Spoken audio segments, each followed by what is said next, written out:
Engineer Minji Kong was 300 meters below the surface of Station That-9 when she received the message. She was inside the main reactor core, surrounded by machinery that hummed with barely contained energy. The reactor powered 17 habitation rings and provided life support for 40,000 beings from a dozen different species. Minji had designed this particular reactor herself, improving on the Council's standard model to increase efficiency by 30% while reducing radiation leakage to almost nothing. She read the message twice to be certain she understood. Then she began shutting down her workstation. Her assistant, a young human named Jun-ho, looked at her with confusion. "What's happening?" "We're leaving," Minji said simply. "Pack everything. We have 6 hours." "Leaving?" "But the maintenance cycle isn't finished." "The backup systems need another week of pack everything," Minji repeated, her voice firm but not angry. "We're going home." Jun-ho stared at her, then at the reactor controls, then back at her. Slowly understanding dawned on his face. He had heard about the Council vote, like every human in Council space. He began disconnecting his equipment without another question. Similar scenes played out across Council territory. On military vessels, human crew members gathered their belongings and requested immediate transfers. On research stations, human scientists packed up their work and deleted files from shared databases. On trading posts, human merchants closed their shops and loaded cargo onto ships. On defensive platforms orbiting vulnerable worlds, human soldiers locked their stations and walked away. None of them caused problems. None of them sabotaged anything or destroyed equipment. They simply stopped working and left. Commander Taiyang Li stood on the bridge of the human cruiser Indomitable, watching his tactical display as hundreds of human ships began moving toward the edges of Council space. He had served in the Council's combined fleet for 15 years, fighting pirates and defending border worlds. His ship had saved thousands of lives. He had decorations from 6 different species. Now, he was taking his ship home, along with every other human vessel in the fleet. No one tried to stop them. The Council fleet commanders sent messages demanding explanations. But Taiyang responded to each one with the same automated reply. Directive Autumn is in effect. All human personnel are returning to human-controlled space. At Council headquarters, the communications center was flooded with urgent messages. Human-maintained defense platforms were going dark. Jump gates were shutting down. Quantum communication relays were entering sleep mode. Trade routes were suddenly undefended. Research projects were abandoned halfway through completion. Ambassador Jiho Park sat in his quarters aboard the transport ship that would carry him back to Earth. He had refused 17 calls from Council officials. He was not angry. He was not bitter. He simply had nothing more to say to them. They had voted. They had made their choice. Now, they would live with it. Councillor Vrex stood in his office, staring at reports that made less sense with each passing hour. "This is a tantrum," he told his aide. "They will return when they realize how foolish they look." But his aide, who was smarter than Vrex gave him credit for, was looking at different reports. Reports about human technology integrated into Council systems. Reports about human expertise that could not be easily replaced. Reports about the sheer scale of human contributions that had become invisible precisely because they worked so well. "Counselor," the aide said carefully, "I think we should call an emergency session." "Nonsense," Vrex snapped. "Other species can do what humans do. The Viralians are excellent engineers. The Kresh are fine soldiers. We do not need humanity." High Arbiter Quinn did call an emergency session, 3 days after the humans left. By then, the scope of the crisis was becoming clear. The Council's technical experts had spent 72 hours trying to restart systems that humans had maintained. They were failing. Human technology, it turned out, was proprietary. The systems had locks built into them at the fundamental code level. Not obvious locks that looked like security measures, but subtle architecture that meant only someone who truly understood the design philosophy could operate them effectively. Humans had not deliberately sabotaged anything. They had simply built things the way they built things. And nobody else quite thought the same way. The quantum communication network was the worst problem. Humanity had installed it 40 years ago, replacing the Council's slower light-speed relay system. It allowed instant communication across vast distances, making coordination of the Council's far-flung territories possible. Now, it was shutting down node by node. As automated systems went into standby mode without human operators to maintain them, Council technicians tried everything. They studied human documentation, but the documentation assumed knowledge that humans learned in their basic engineering programs. They tried to hire human contractors, but every human they contacted refused.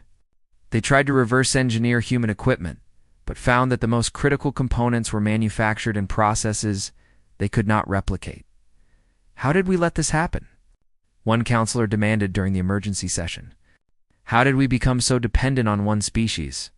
Nobody had a good answer. It had happened gradually, over 50 years.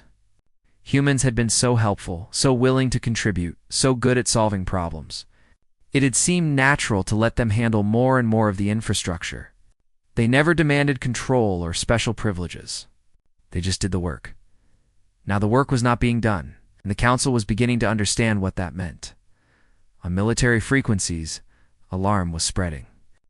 Fleet commanders were running combat simulations and discovering that 40% of their defensive capability relied on human-designed systems or human-trained personnel.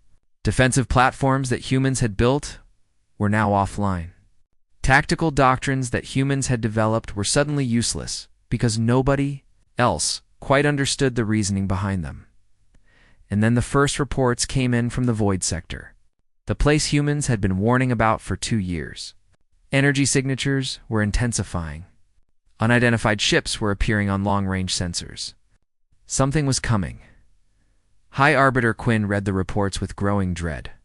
He pulled up the archives and found every warning humans had submitted. Every analysis Dr. Hyen had provided. Every recommendation Captain Nari had made. All of it ignored. All of it dismissed as paranoia and warmongering. He tried to contact Ambassador Jiho. The message went through, but it was answered by an automated system. Ambassador Park is no longer representing Earth in Council matters. Please direct all inquiries to the Department of External Affairs. Quinn sent a message to the Department of External Affairs. It bounced back. Earth is currently not accepting communications from Council representatives. Thank you for your interest. Not accepting communications. As if the Council was some random third party rather than the governing body of this entire region of space. Engineer Mingy. Kong reached Earth Station. 6 days after leaving Thatton, she had received 47 messages from Council, officials begging her to return. She had deleted all of them without reading past the first line. She was not angry at those officials personally, but she was done. She was done being essential until humans wanted a voice in decisions. She was done being relied upon until humans asked for respect. She was done serving people who thought service and subservience were the same thing. As she stepped onto the station and looked out at Earth hanging in the void below, she felt something she had not felt in years. She felt free. The crystalline chamber floated in the void of space, held in orbit around a dying star that had witnessed countless civilizations rise and fall. Inside, representatives from 47 different species sat in their designated sections, their forms ranging from the barely humanoid to the utterly incomprehensible. The air itself was filtered and adjusted for each section, creating invisible barriers between beings who could not breathe the same atmosphere. Translator devices hummed softly, converting thoughts and sounds into something each species could understand. Ambassador Jiho Park stood in the human section. His dark suit simple compared to the elaborate robes and armor worn by other delegates. He was not a tall man, nor particularly imposing. His face was calm, his hands folded neatly before him.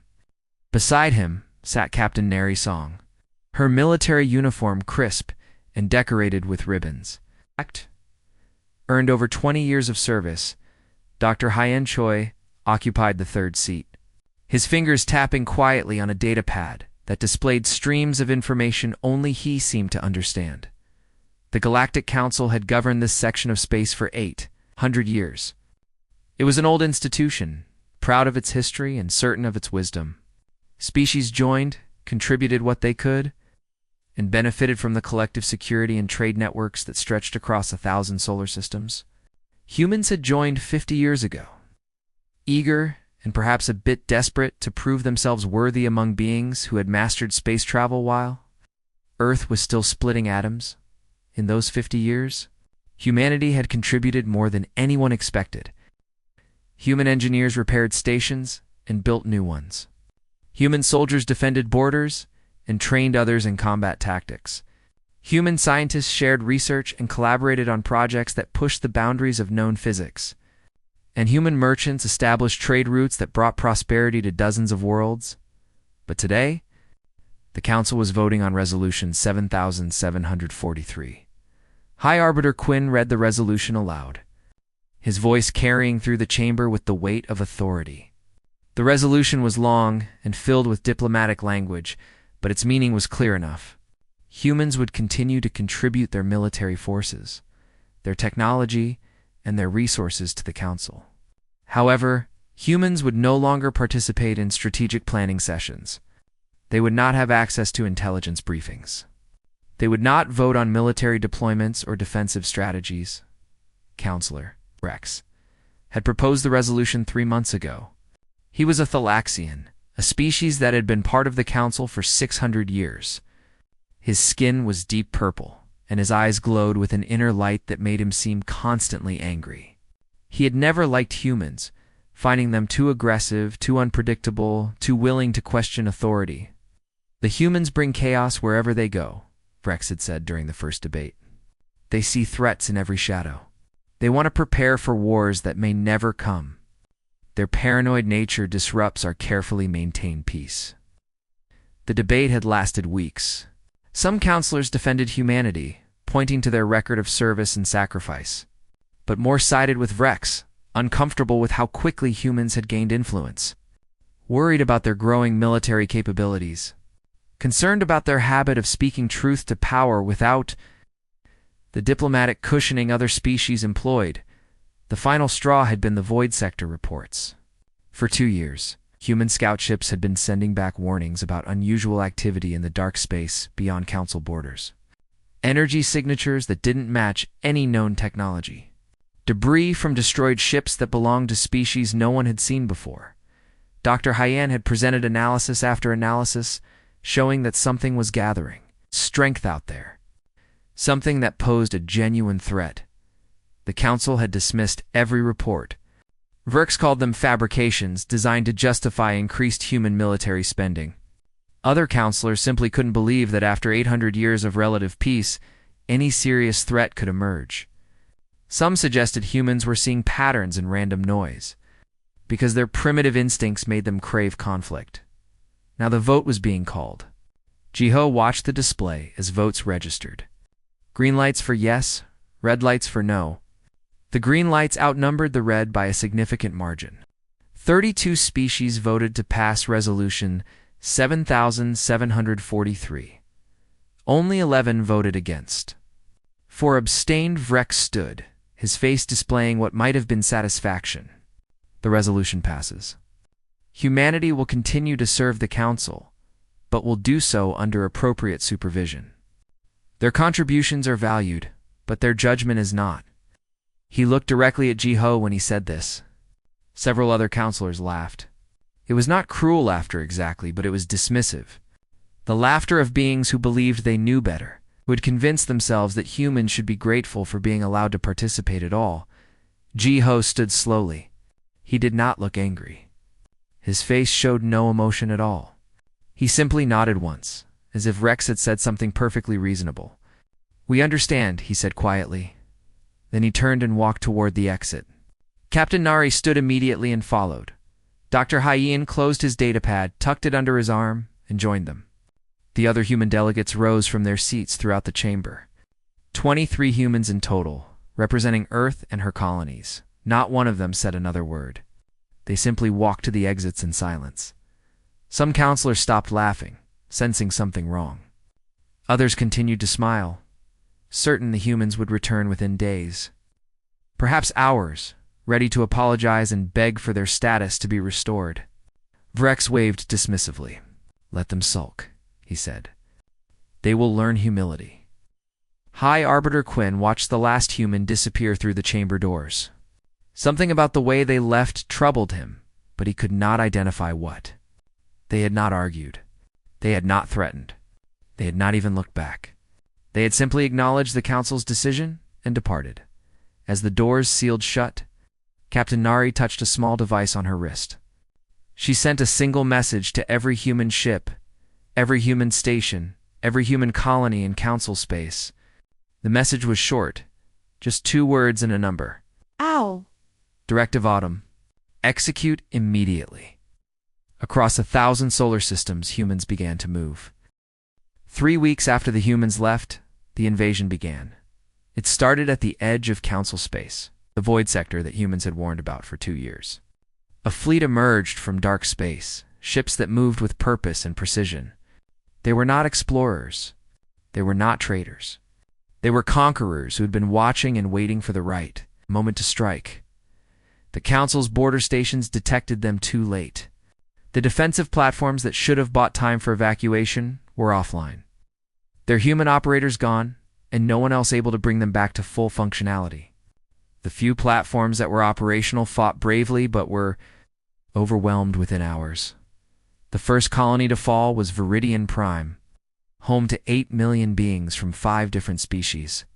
The evacuation was chaos. Ships launched half full because the coordination systems were not working properly. People died in the panic, crushed or suffocated or simply left behind because the logistical network that would have managed an orderly retreat had been designed and maintained by humans. High Arbiter Quinn watched the reports coming in and felt something he had not felt in his 200 years of life. He felt helpless.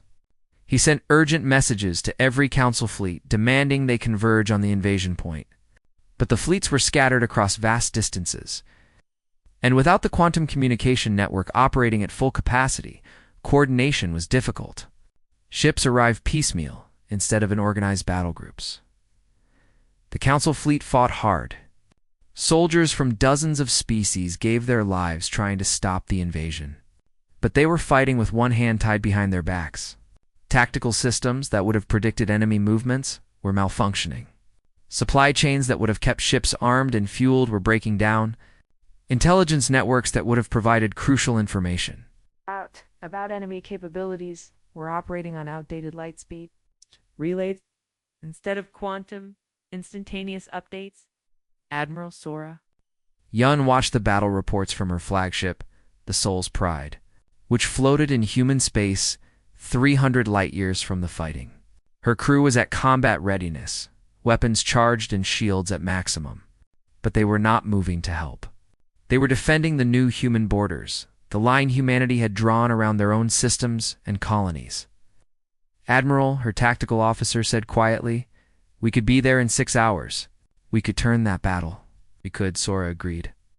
"But we won't." She did not say it cruelly. She said it as a statement of fact. Humanity had offered their help for 50 years. They had given warnings that were ignored. They had been told their judgment was not valued. Now the council would face the consequences of that choice. Her tactical officer was young, barely 30, and still believed that doing the right thing mattered more than pride. "Ma'am, people are dying. People die every day," Sora said. "We save who we can, but we cannot save people who do not want to be saved by us." The council made their position clear. Intelligence Officer Dabinru was in his office deep in the Soul's Pride, monitoring council communications. It was not difficult. Council encryption had been partially designed by human cryptographers, and humans had kept copies of the keys before they left. Dabin was not spying exactly. He was just staying informed. What he saw troubled him, but not in the way it would have a month ago. The council was falling apart. Not just militarily, but politically. Species were blaming each other for the crisis. The ones who had voted for Resolution 7743 were trying to justify their decision. The ones who voted against it were saying, "I told you so," at every opportunity. Council sessions had devolved into shouting matches. Counselor Vrex was the most vocal, still insisting that humans were overreacting, that the invasion would have happened with or without human participation, that this was all coincidence. But his voice was increasingly isolated. Other counselors were looking at the data, really looking at it for the first time, and realizing how deeply integrated humans had become into every aspect of council operations. Dabin compiled his reports and sent them to Ambassador Jiho. Jiho read them without emotion and filed them away. Knowledge was useful. Knowing how badly the council was failing might be relevant later. But for now, humanity had other priorities. Dr. Haeon Choi stood in a laboratory on Titan, Saturn's largest moon. The facility had been built in secret over the past 10 years, funded by Earth's government, without any council knowledge. Here, human scientists had been working on projects they could not pursue under council oversight. Projects that pushed boundaries the council considered dangerous. Haeon was looking at a new type of faster-than-light drive. It worked on principles the council's physics said were impossible. But human mathematicians had found a loophole in the equations.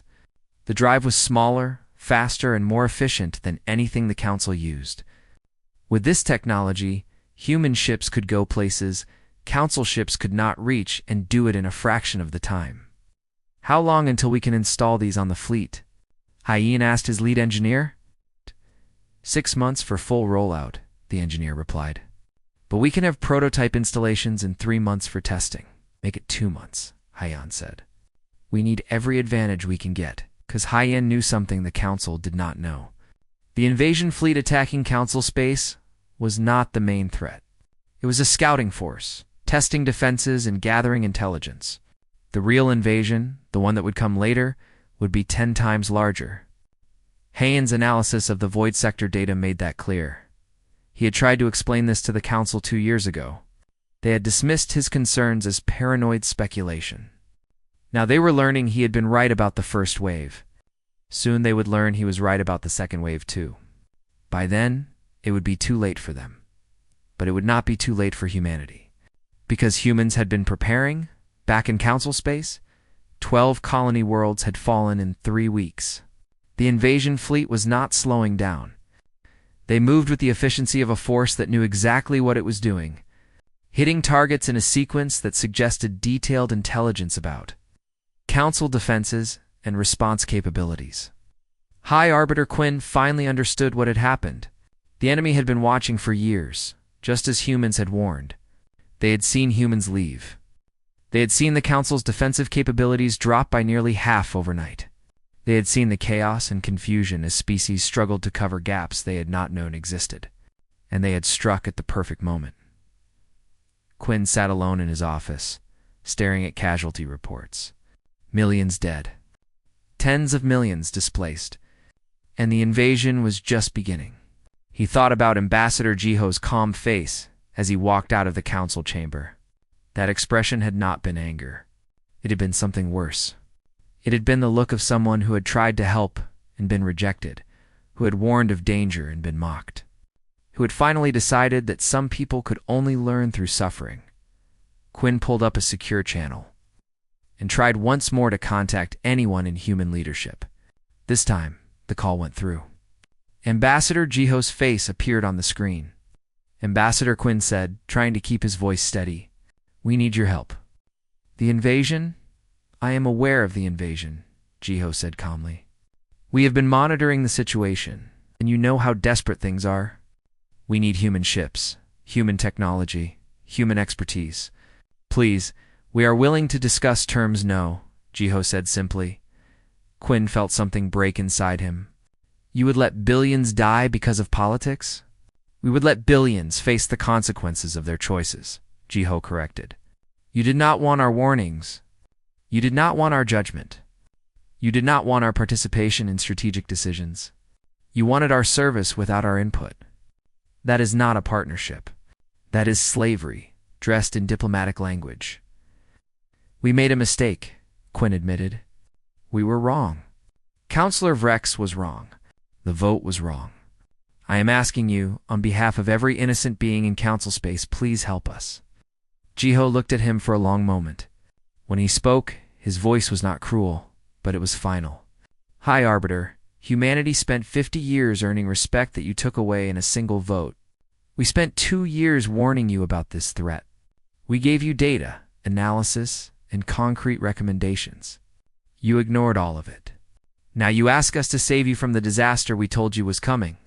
The answer is no. The screen went dark. Quinn sat in silence, knowing that he had just witnessed the death of the Galactic Council. Not its immediate death, but its inevitable one. Without humanity, the Council could not survive this crisis. And humanity had made it very clear they would not be returning. 2 months into the invasion, the Galactic Council had lost 30% of its territory. 43 colony worlds had fallen. The refugee crisis was overwhelming the remaining systems. Ships full of displaced beings arrived at stations that could not feed them, could not house them, could not even process them efficiently because the logistics. Networks were still malfunctioning. The Council's economy was collapsing. Trade routes that humans had protected were now dominated by pirates and raiders who sensed weakness.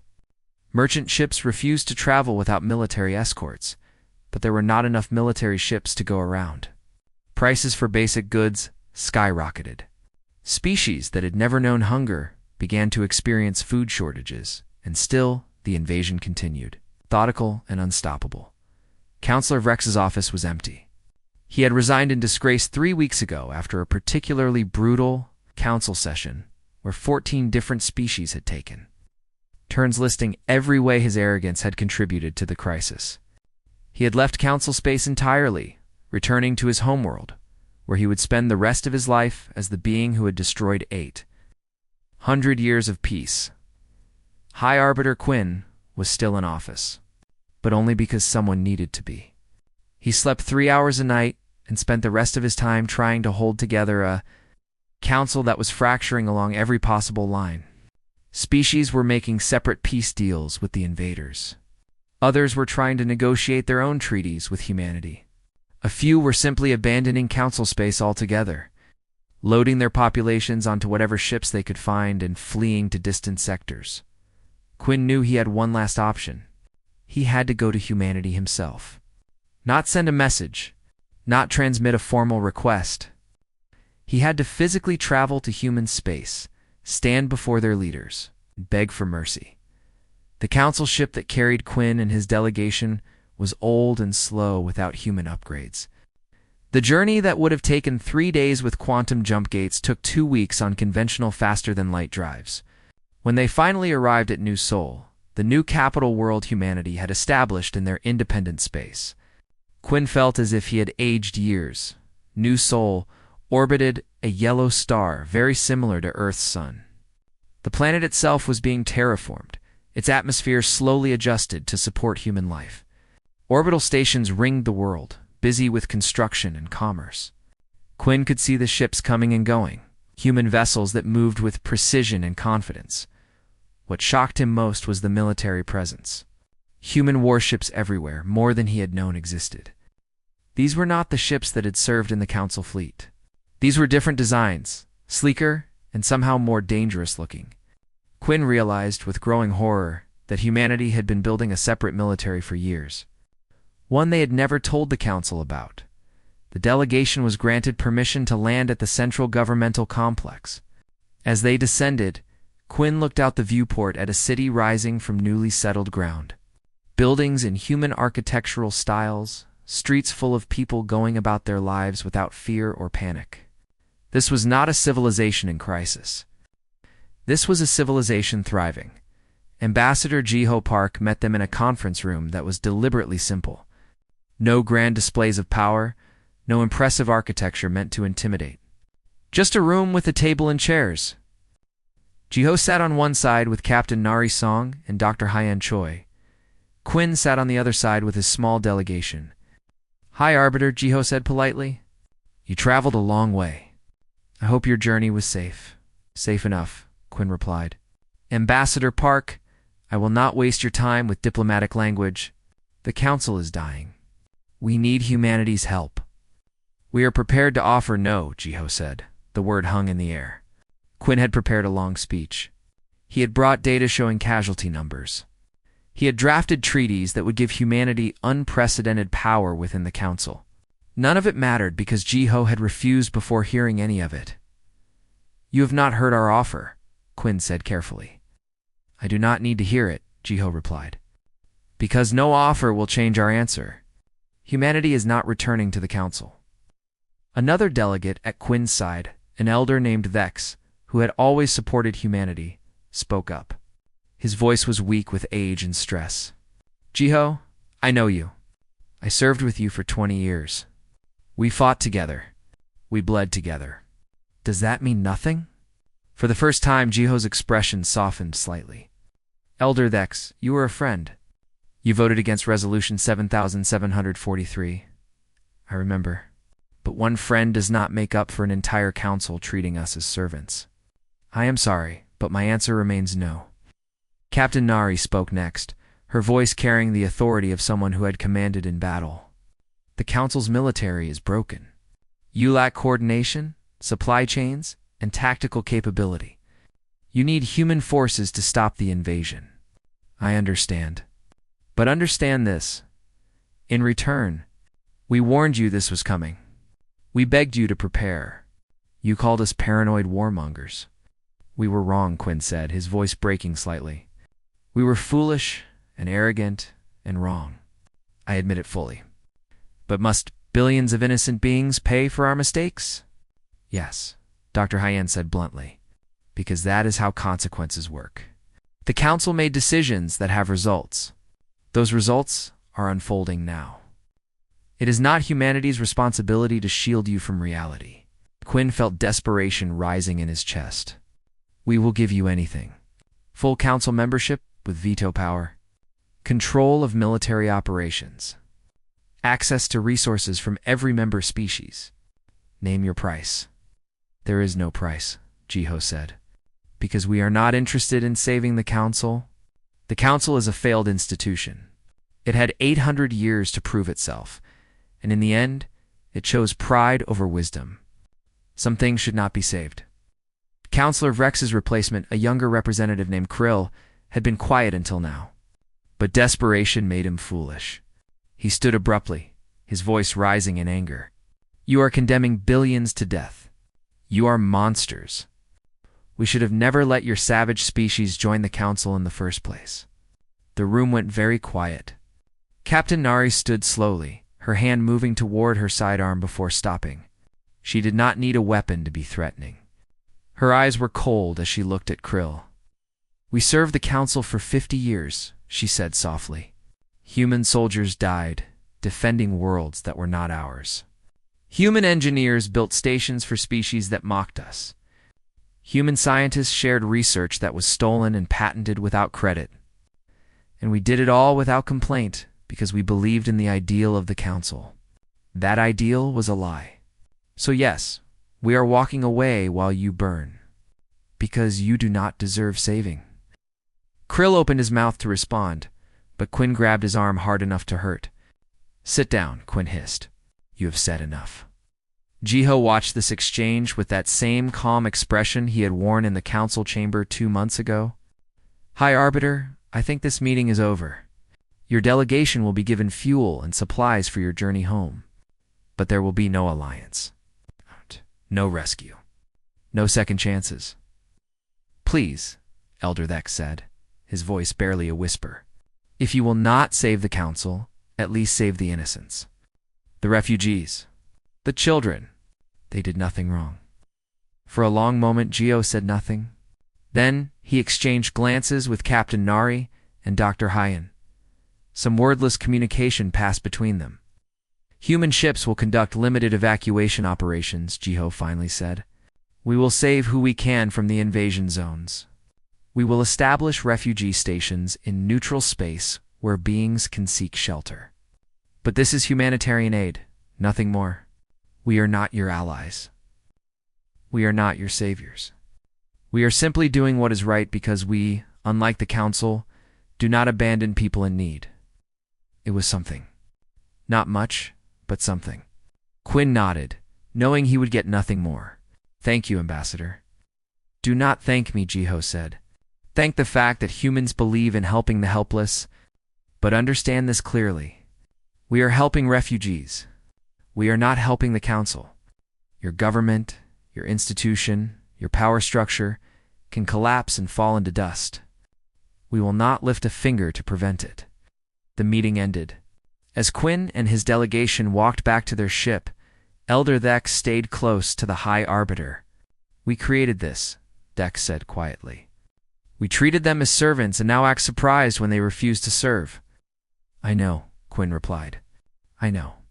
As the Council ship departed New Sol, Quinn looked back at the planet and the fleet surrounding it. Humanity had not needed the Council.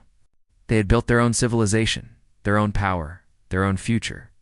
And they had done it in secret, right under the Council's nose, because the Council had been too arrogant to notice. The Galactic Council had 800 years of history, but Quinn knew, watching that fleet, that it had no future. Humanity had walked away, and without them, the Council was already dead. 6 months after humanity walked away, the Galactic Council existed in name only. The invasion had stopped at 40% territorial loss, not because the Council had defeated the enemy, but because the invaders had achieved their objective. They had broken the Council's power and established their own sphere of influence. Now, they sat in occupied space, consolidating control over 43 worlds and millions of displaced beings. High Arbiter. Quinn presided over a council chamber that was half empty. Many species had simply stopped sending representatives. Others attended but ignored the proceedings, making their own arrangements for survival. The Council had no authority left, no power to enforce its decisions, no respect from its members. In human space, things were very different. Admiral Sora Yoon stood on the bridge of the Soul's Pride, watching tactical displays that showed human territory clearly marked and heavily defended. The new faster-than-light drives Dr. Hyan had developed were now standard on the fleet. Human ships could move faster than anything the Council or the invaders possessed. Human sensor technology was generations ahead of what the Council had access to. Human weapons had been upgraded with systems that made the Council's military look primitive by comparison. But the fleet was not expanding. It was not conquering. It was simply ensuring that human space remained human space. The borders were clear and absolute. Any ship that crossed without permission was turned away politely but firmly. Any threat that emerged was neutralized quickly and efficiently. Humanity was not interested in empire building. They were interested in security. Captain Narration commanded a different kind of mission. She stood on the bridge of the medical vessel Mercy's Light, watching as her crew processed another group of refugees. These were Council civilians who had fled the invasion, beings who had lost everything and had nowhere else to go. Human ships had been pulling them from failing stations and dying colonies for months now. The refugees were brought to human-established safe zones in neutral space, stations that humanity had built specifically for this purpose. Food, water, medical care, and temporary housing were provided without charge and without conditions. When refugees asked why humans were helping, the answer was always the same: because it is right. Some refugees were suspicious at first, expecting strings attached or demands for payment. But there were no strings. Humans helped because people needed help. It was that simple. This confused many Council species who were used to everything having a price. But it made humanity's reputation grow in ways military power never could. Not all the help was humanitarian. Some species came to humanity asking for different arrangements. Trade agreements, defense pacts, technology sharing. Ambassador Jiho evaluated each request carefully. Some were accepted, others were politely declined. Humanity was building a new network of relationships. But these were based on mutual respect and equal partnership, the Council noticed. How could they not? Species that had been loyal Council members for centuries were now making separate arrangements with humanity. It was not betrayal exactly, because the Council no longer had the power to command loyalty. It was simply practical survival. Young Counselor Mira had been elected to represent her species only 3 months ago. She was from a generation that had grown up admiring humanity. that had learned from human teachers and worked alongside human colleagues. She had voted against Resolution 7743. But she had been too junior at the time to make any difference. Now she was leading a movement within what remained of the Council, a movement that called for fundamental change. Not reform of the existing system, but replacement of it entirely. The Galactic Council failed because it became about power instead of purpose. Myra said during a session that was barely attended. It failed because it forgot that government serves people, not the other way around. It failed because it refused to listen to voices it considered lesser. We can either die with this failed institution, or we can build something new. Her words resonated with other young representatives who had seen their civilizations nearly destroyed by the arrogance of their elders. Slowly, carefully, they began organizing. Not to save the Council, but to create something that would replace it. Dr. Hyen Choi received an unusual visitor on Titan, a council scientist named Bex, who had worked with Hyen years ago on quantum mechanics research. Bex came alone without official sanction, because what he wanted to discuss was not official business. The Council's research infrastructure is collapsing, Bex said bluntly. We have lost access to half our laboratories. Our funding is gone. Our collaborations are ended. In 5 years, we will have lost a century of scientific progress. And you want human help, Hyen said. No, Bex replied. I want to work with humans as equals. I want to join human research institutions not as a supplicant but as a colleague. I want to contribute to science without politics destroying everything I build. Hyen considered this. You understand that working with us means leaving the Council completely. It means your loyalty will be to science and humanity, not to your species government. My species government abandoned science when it voted for Resolution 7743, Bex said. They chose political convenience over truth. I am done serving people who do not value knowledge. It was the beginning of a brain drain.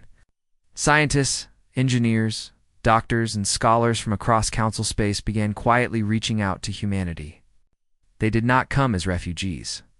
They came as professionals seeking to work somewhere that valued expertise over politics. Humanity accepted many of them, was carefully vetted, and selectively integrated into human institutions. The Council lost not just territory and military power, but the intellectual foundation that had made its civilization advanced. Species that had contributed to collective knowledge for centuries found their best minds leaving for human space, attracted by better funding, better facilities, and more importantly, better respect. 1 year after the walkout, a delegation arrived at New Seoul. But this was not a Council delegation. This was something different. Counselor Myra led a group of representatives from 15 species, all young. All determined to build something new, Ambassador Jiho met them in the same conference room where he had rejected. Hi, Arbiter Quinn. But this meeting felt different from the start, Ambassador Park, Myra began. We are not here representing the Galactic Council. We are here representing ourselves and our species. The Council is dead. We all know it. Some officially acknowledge it, others pretend it still functions, but the truth is obvious. We want to build something new. We want your help. Go on, Jiho said, his expression neutral. We envision an alliance of independent species, Myra continued. No central authority that claims power over others. No hierarchy that puts some species above others. Just a framework for cooperation, mutual defense, and shared prosperity. Every species equal. Every voice heard. We want to call it the Partnership of Free Worlds. And you want humanity to join this partnership, Captain Nari said. We want humanity to help create it, Myra corrected. We want you as founding members, as equals, as partners, not as leaders, not as saviors. As equals, Jiho looked at the young faces around the table. These were not the arrogant politicians who had dismissed human warnings. These were people who had learned from the Council's failure. They were humbled by disaster and determined to do better. I cannot make this decision alone, Jiho said. This will require discussion among human leadership and probably a vote among human colonies. But I will bring your proposal forward with my recommendation that we seriously consider it. That is all we ask, Myra said. Dr. Hyen spoke up. I have a question. If we join this partnership, and another crisis emerges, and some members want to dismiss human advice again, what happens? Then we listen to the advice, evaluate it fairly, and make an informed decision, Mira replied. And if we make the wrong choice and suffer for it, we accept the consequences like adults. But we will never again vote to exclude a partner from strategic planning while expecting them to provide military support. That was not partnership. That was exploitation. The meeting continued for hours. Jihonari and Hyen asked hard questions. Mira and her delegation gave thoughtful answers. Not perfect answers, but honest ones. They admitted they were trying to build something that might fail. They acknowledged that trust would take years to rebuild. They accepted that humanity had every right to refuse. But they asked anyway, because asking was all they had left. 3 months later, humanity agreed to join the Partnership of Free Worlds as a founding member. Not because the crisis was over. Not because the old wrongs had been forgiven. But because these young leaders were offering something the Council had never truly offered: equality. The partnership grew slowly. Some former Council species joined. Others stayed independent. A few tried to maintain the fiction that the Council still existed, but those efforts faded within a year.